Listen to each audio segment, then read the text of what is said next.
गेल्या काही दिवसांपासून शिवसेना उद्धव ठाकरे गटाचे उपनेते आणि राजापूरचे माजी आमदार राजन साळवी हे नाराज असलेल्या चर्चा सुरू होत्या। या चर्चेवरती अखेर पूर्णविराम लागलाय।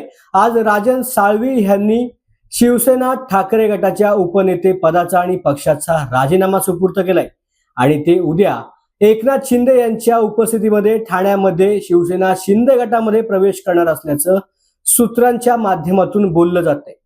गेल्या काही दिवसांपासून राजन साळवी हे नाराज होते। निवडणुकीमध्ये झालेल्या पराभवानंतर राजन साळवी यांनी सातत्याने वरिष्ठ नेत्यांवरती आपली नाराजी व्यक्त केली होती।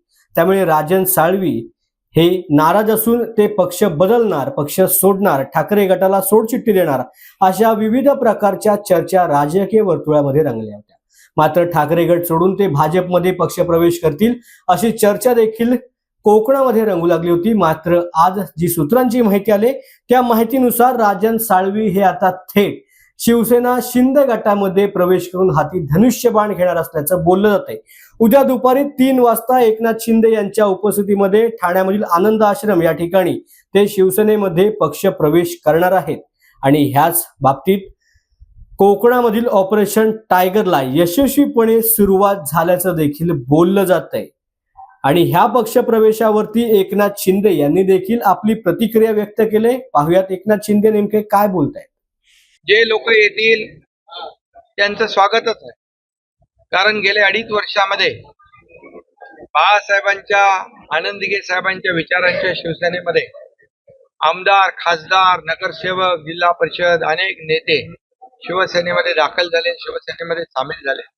त्यांना बाळासाहेबांच्या विचारांची शिवसेना पुढे न्यायची आहे, वाढवायची आहे आणि म्हणून बाळासाहेबांच्या विचाराने आम्ही सरकार स्थापन केलं। 2.5 वर्ष जे काम केलं ते लोकांना माहित आहे आणि म्हणून जो विश्वास लोक दाखवतायत कामावर, हे काम करणारं सरकार आहे, घरी बसणारं सरकार नाही, हे रिझल्ट देणारं सरकार आहे, फील्ड मध्ये उतरून 24/7 काम करणार आहे।